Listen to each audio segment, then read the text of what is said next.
E aqui nessa passagem nós encontramos o apóstolo Paulo, que tinha sido um judeu estrito, um judeu seguidor das normas e da lei, expondo a verdade a respeito do judaísmo da sua época. O ponto central do apóstolo Paulo nessa passagem que nós lemos é exatamente mostrar esse ponto de que o judeu não pode pensar que ele vai ser tratado diferente por Deus pelo fato de que Deus lhe deu muitos privilégios que não deu a outros povos. E pior do que isso, o judeu, mesmo tendo recebido a lei de Deus, a graça de Deus, as promessas de Deus, ele não consegue viver coerentemente de acordo com as demandas da lei. Em resumo, Paulo está querendo mostrar que os privilégios que Deus deu à nação de Israel era para que eles fossem uma bênção para os outros povos, que eles recebessem com humildade e servissem outros povos. Mas agora o que é que eles fizeram? Eles acharam que aquilo era um privilégio especial, que aquilo os fazia diferentes, que Deus ia ter 2 pesos e 2 medidas no dia do juízo. Alguns rabinos diziam que um filho de Abraão jamais seria condenado ao inferno. Eles desprezavam os outros povos, julgavam os outros povos e achavam que porque tinham a lei de Deus, eles seriam tratados de maneira diferente. Aqui o apóstolo Paulo critica exatamente essa falsa confiança e a hipocrisia, que é você dizer uma coisa e viver de outra maneira, que é exatamente a maneira de viver dos judeus da sua época.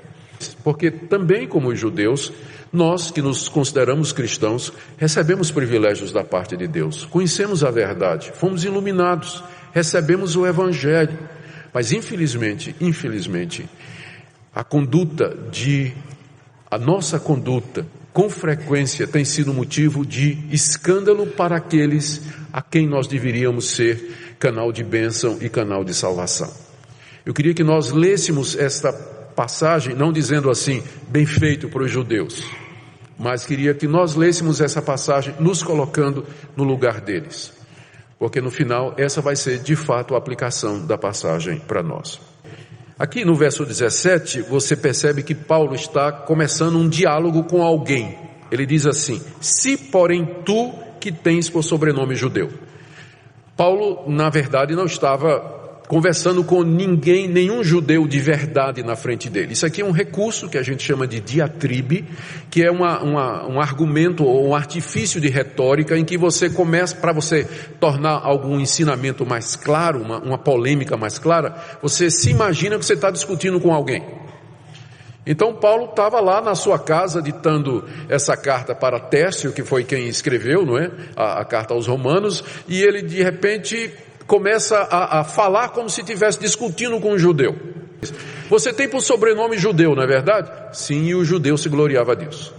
A palavra judeu vem de Judá, que era a tribo de Israel mais proeminente e onde estava a cidade de Jerusalém e que se tornou o centro da religião judaica. Então o judeu se gloriava de ser chamado de judeu, porque esse nome designava a sua religião.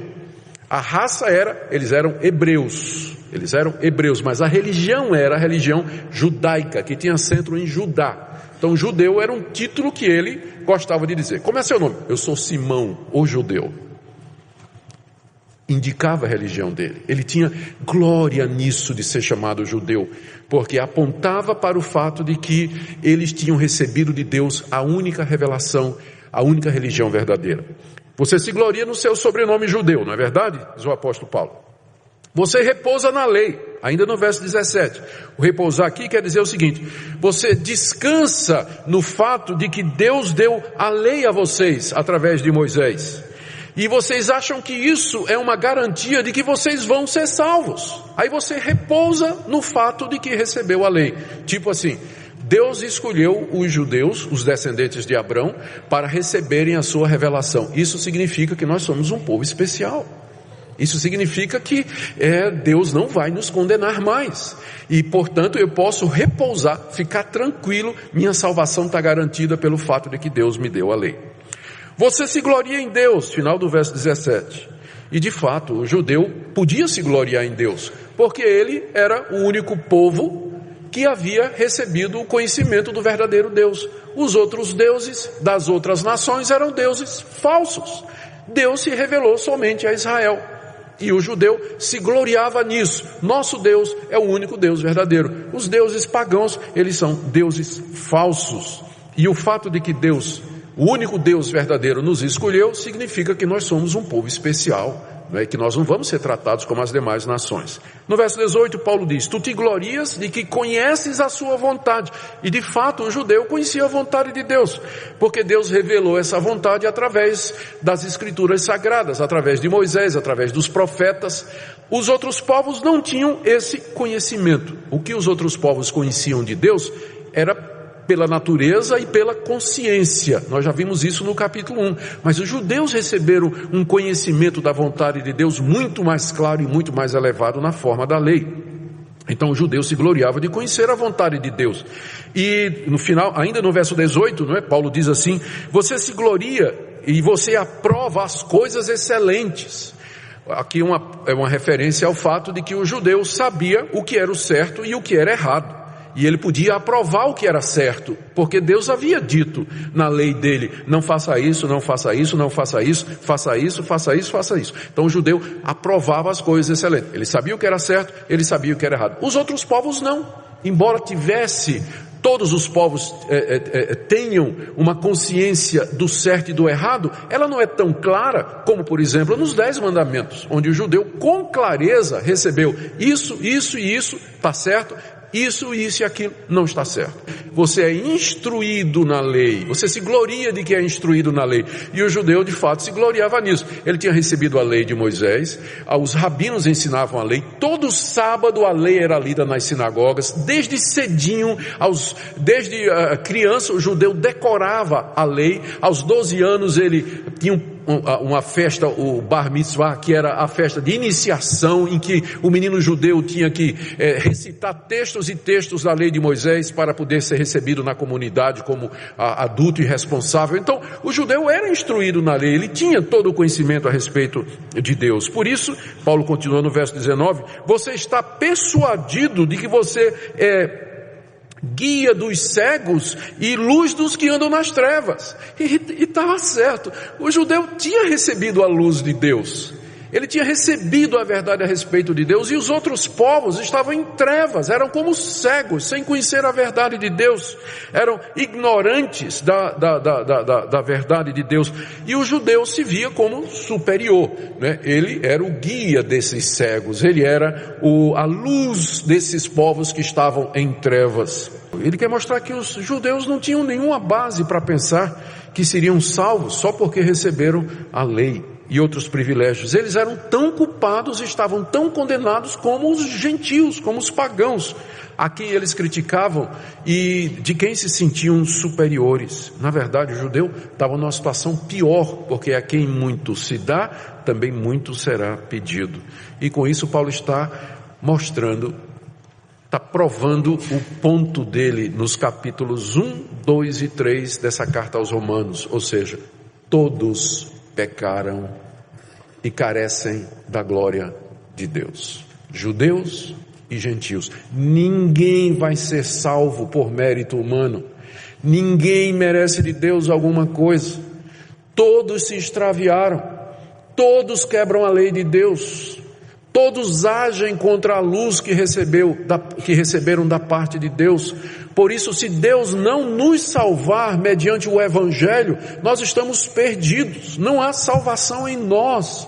Não há como eu me justificar diante de Deus. Não há como eu receber de Deus algum favor com base no que eu sou, no que eu faço. A moralidade não vai me salvar porque ela é hipócrita. A religiosidade não vai me salvar, ela é insuficiente.